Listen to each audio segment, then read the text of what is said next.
Yo, what's going on YouTube? It's your boy, the D, the Captain of the Thunder God Pirates, aka the Black Wizard King. Coming at you with this week's Black Clover. Really enjoyed the chapter. I think it was good. It was definitely a good setup, and although there isn't a lot of action this week, I do think next week we'll be getting to the nitty gritty.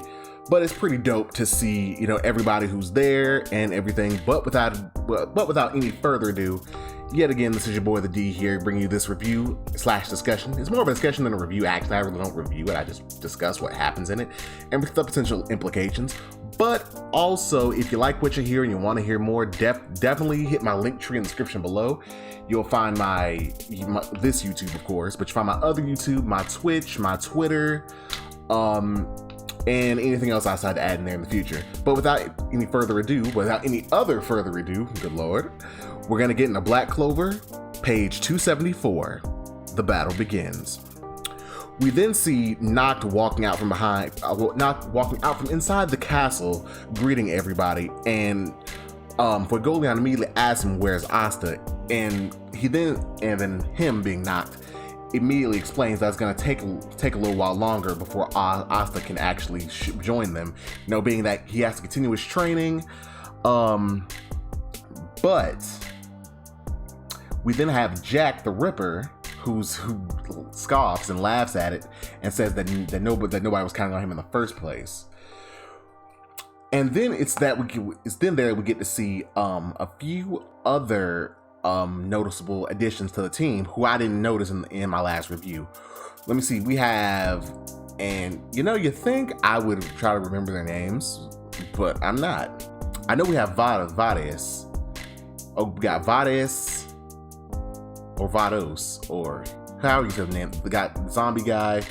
No, we got Radis, who's a zombie guy. We got the evil, quote unquote. Well, look, the X3 Stooges of the Eye of the Midnight Sun. Let me just get past this shit. Old girl who does magic tools, Radis or Radis, or who has wraith magic. And then we got the other guy who does fucking spatial magic, Evil Fenrir. But anyway, so the old girl, she's the one who's like, Asa's not coming, and she says that's okay, and that it sounds like she's still gonna get to see some interesting stuff anyway, so it's cool. And then somebody else says that it'll be a great test for the magical items. Sally's old girls. We got Rady, Sally, and Evil Fenrir. Okay, cool. And then somebody else who I don't recognize says that it's a little odd. Like she's a little odd, but when it comes to magical research, she's second to none, and they should rest easy. And not Noelle, but Nozel then goes on, but prior to this, he was saying that the magic camouflaging ropes that they have on, which they are a magic tool, that she was the one who made them. And oh boy, he's then designated as Maxa by Radis. He tells him not to jump in. We then get to see old boy from the green praying mantises freaking the fuck out, because yet again, and it's here that we see that I was actually right. It's due to the misunderstanding about him saving the king from the elves that got him here.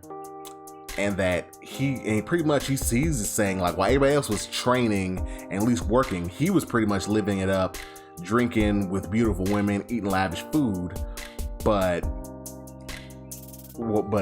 that's catching up to him now, and it's implied here that even that the king himself, the Kira family, is it the Kira family? Yeah, the Kira family. King Kira actually is the one who sent him here, telling him that he should display his latent power. And then it's interesting to see that at least in this instant, nobody believes his bullshit. Like it's kind of in the other stories, you might get a point with, you might get a plot where it's like, okay, everybody's like believing, what's going on. It's like, oh man, he's here, he must be fired. Even his own captain's like, no. Calls this man a loser straight up to his face, and tells him that if you're gonna do this, you may want to go ahead and get serious. And then Knock comes up behind him and tells him that we know you don't have any skills and that you should sacrifice yourself for everybody else. Nozel then goes on to ask if Oz is really going to make it in time, to which Yuno butts in and says that he'll definitely show up, but he then goes on to say that he's gonna go ahead and end the fight before he even arrives. And then yet again we got this whole macho kind of competitive streak going on, because even Jack's like, nah, I'm ending this shit before it gets started. And then Nozel is about to and then Nozel is about to jump in, but he kind of jumps in. He said it'll be us. And as he's saying this, Nocton cues up his shadow magic, shadow corridor, in the doorway. So pretty much he uses his shadows. They take the form of the doorway and they open a portal. And it's then we can see the Spade Kingdom. We can see Morris, who's yet again in his lab working on his research, whatever. But then we see that he looks on one of the monitors, and then he says that they've arrived. Now, initially, I thought he was talking about the Royal Knights. I don't know if they're gonna call the squad something different, but yeah, I originally thought he was talking about the Royal Knights. But then when we turn the page, we see that he's actually, in fact, talking about the Spade Kingdom Resistance. And then the Resistance, they pretty much just air their grievances. How they killed the king, who I think this is the first time we've ever heard him named, which this would be Yuno's father, King Lois. And pretty much the standard anime trope shit. We can never forgive you. You've treated us like shit. But then we see a thought. We know even if we fought you to the death, we couldn't defeat you. But the quote unquote leader, his speech goes on saying that we, the people of the Spade Kingdom, refuse to acknowledge your family as our rulers. And it's from there that, from a door which I believe is in the same palace where the Shadow Triad is, that the Royal Knights emerge. And even then, in this, everybody's going in, but we see that Noct in this panel, he has another set of horns, different. The other horns that he had kind of came forward. They were on the sides of his head, but not like too far. It's more like they were towards his forehead, and they pointed up that way. But these horns, they kind of look like ox or bull horns, like on both sides of his head, pointing upward. And then as they're running forward and come out of the portal, he then says, "Everybody follow the plan." So we then cut back to a flashback of Noct talking with the messenger who came and told about the circumstance of his birth. So he then said, and so this we're talking, and that Noct originally said he originally hadn't intended on getting involved with the resistance, but as he watched them, he said that their ability set prompted him to want to work together. All right. And then we cut back to the leader of the resistance, who has like a big scar on his face, probably by the Shadow Triad. He's then saying that they're counting on Master Noct and the Clover Kingdom Knights and even the Lord so pretty much the resistance is acting as a decoy to draw out the Shadow Triad. So pretty much they're gonna throw some of their resources at the Shadow Triad. Recently been playing a lot of Fire Emblem Three Houses, and I noticed that that's been one of the strategies that I've been employing. Pretty much, it's not necessarily that you want to draw out the strongest fighter, you want to draw out some of their resources. And in the next panel, we see that they indeed did that. Because they said that something is shaking and something comes out from underground, being the giant demon that was encased in ice that Morris was working on. And then they start freaking the hell out. And they said that it's the legendary ancient demon. So I have a feeling this, of course, yet again, it's a demon. This is an arc about demons, a kingdom that, relies on demons. But I have a feeling that this is going to this demon has some type of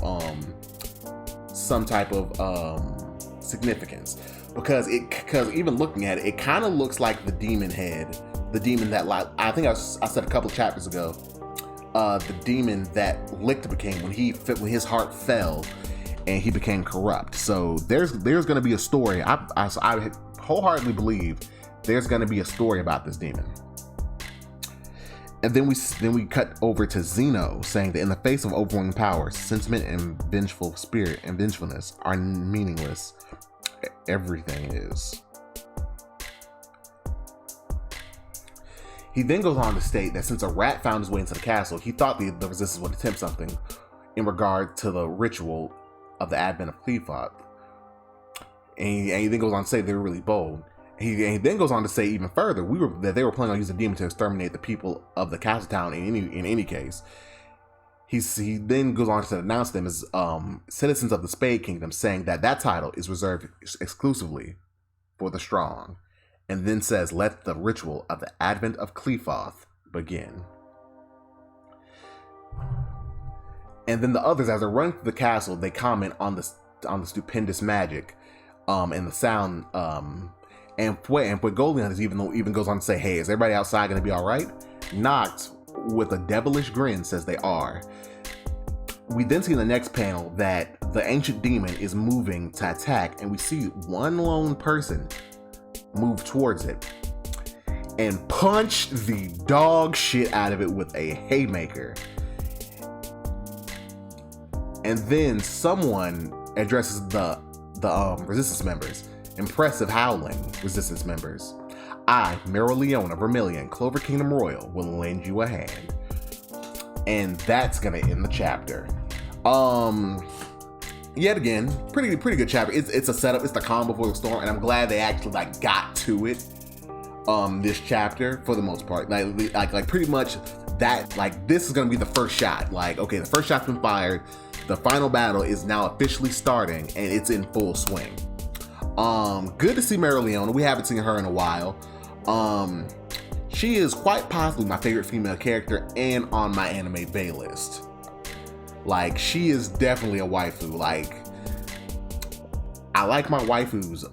Well, I have a strange thing for older women in some cases. It hasn't always served me well, but yeah, I have a thing for older women, and older and powerful. She's a type of chick that would probably down to cuddle but would punch you in the face, and I'm just here for that. But yeah, so we're gonna get to see her, and I think this is fitting because even within the elf arc, when she was fighting when she was fighting those 5 reincarnated elves, and even Raya himself, even against magics that she was supposed to be at a disadvantage against, she shined. She shone brilliantly in that fight with Raya. So I kind of think with her monster strength, her fire magic, the mana zone, I think that it's fitting that they send her out since she's a monster already. And the fact she has smacked the shit out of that demon, I wouldn't say it was nothing, but she was able to do some damage. I'm definitely not under the assumption that demon is down. I think this fight in particular, I think it's gonna go on for a while, and eventually she's gonna be like, okay, I'm knocking the motherfucker over, but he keeps getting back up, or it's gonna reveal some extra powers. Okay, I can't win this, and that's probably gonna be when Asta shows up. She's probably gonna be the first one to notice Asta's new devil union. Okay, you're doing what the other guy was doing, and Asta's gonna help them. They're gonna see oh, so that's their secret weapon, and he's gonna go off and fuck off and do something else. Either that or the Black Bull's gonna help her. But yeah, not too much to say.